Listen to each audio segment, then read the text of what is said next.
Olá, me chamo Renata. Hoje vamos apresentar o PPCC de Psicologia Educacional, os desafios de ensino de ciências via educação de jovens e adultos, uma perspectiva sobre o olhar do professor. O EJA ele surgiu com a LDB 9.394 de 1996 e teve como objetivo incluir pessoas, garantir o direito à educação a pessoas que não conseguiram concluir os estudos no ensino regular.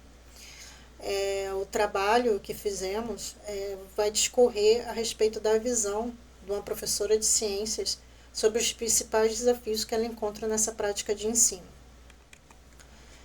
Dentre os objetivos do trabalho, nós podemos listar os objetivos específicos, que é identificar os principais entraves do ensino e aprendizado nessa modalidade de ensino, discutir a questão da contextualização das vivências dos alunos para compor o processo de ensino-aprendizado, a importância da vivência deles prévia, fora do ambiente escolar formal, e refletir sobre o papel do professor de ciências em específico diante de um cenário de descrédito à ciência em geral, não só o Brasil como o mundo está enfrentando ultimamente.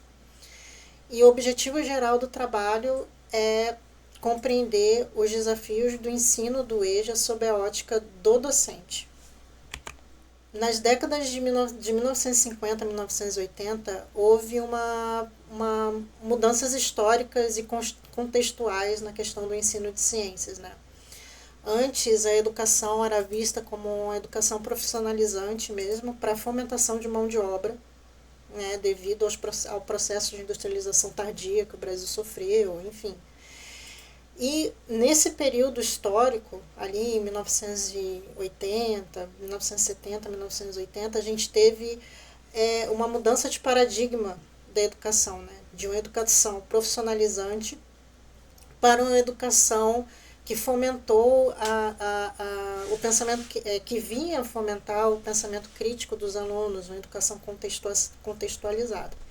E nesse âmbito, a gente teve o advento das ideias de Paulo Freire, que tinha a alfabetização e a educação em si como uma prática libertadora e também política. O slide mostra a metodologia da pesquisa.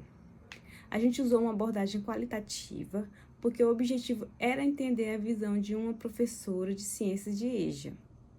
A pesquisa foi feita na Escola Municipal de Bombinhas e a participante foi justamente essa professora.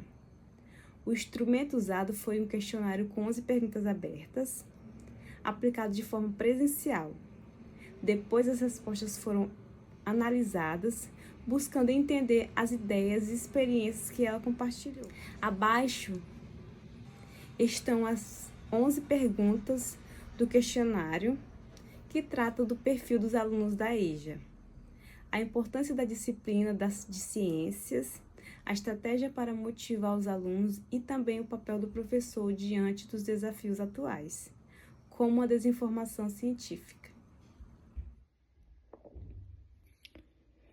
Os resultados dos desafios apresentados pelos alunos, ou os resultados gerais mesmo, tanto dos questionamentos pelo professor, E aí o professor trouxe sobre a ótica dele, como também isso acontecia em sala de aula com os alunos do EJA, ok? Então, aqui são 4 tópicos principais e uma conclusão sucinta ali, Então, os alunos trabalhadores, ou seja, aqueles que tinham uma rotina entre trabalho e estudo, com rotinas exaustivas, acabavam tendo seu período escolar interrompido. Então, geralmente, aqueles que tinham trabalho associado, interrompiam.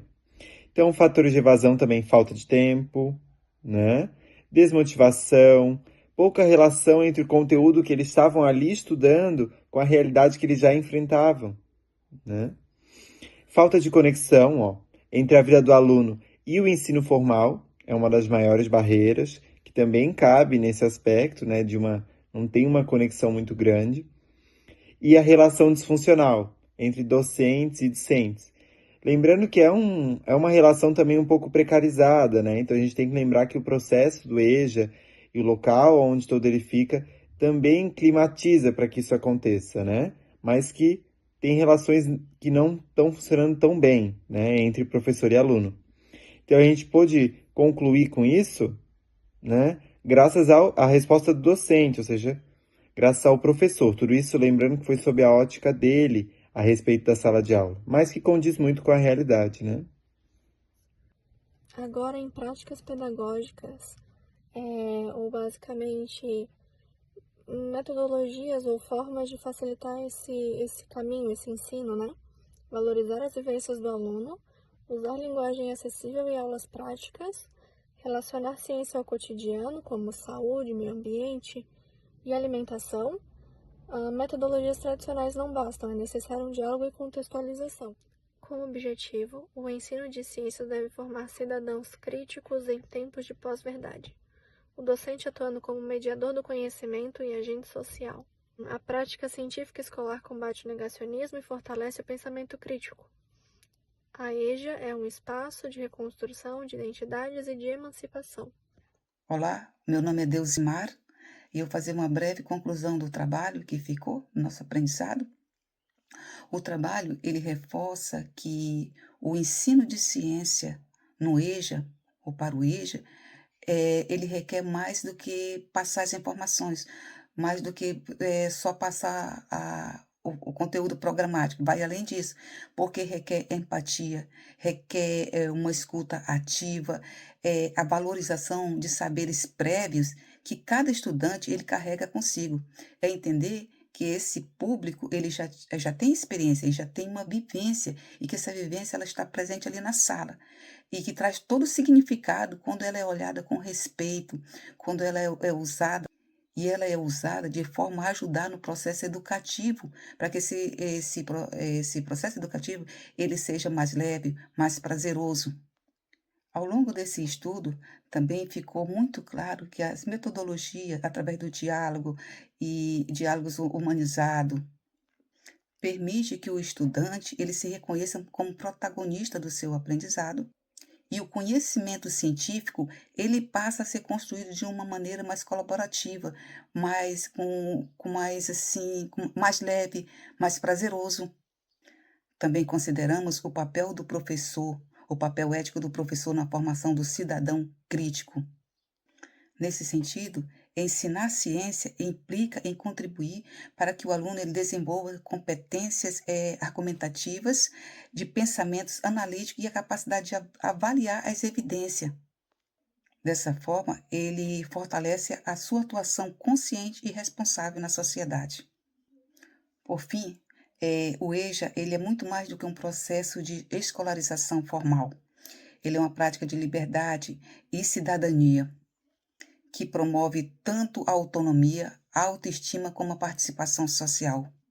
Como sugestão para futuras pesquisas e práticas pedagógicas, reforçam a importância de aprofundar estratégias que integram ciência, diálogo e realidade sociocultural, de modo a fortalecer ainda mais o caráter dessa modalidade de ensino.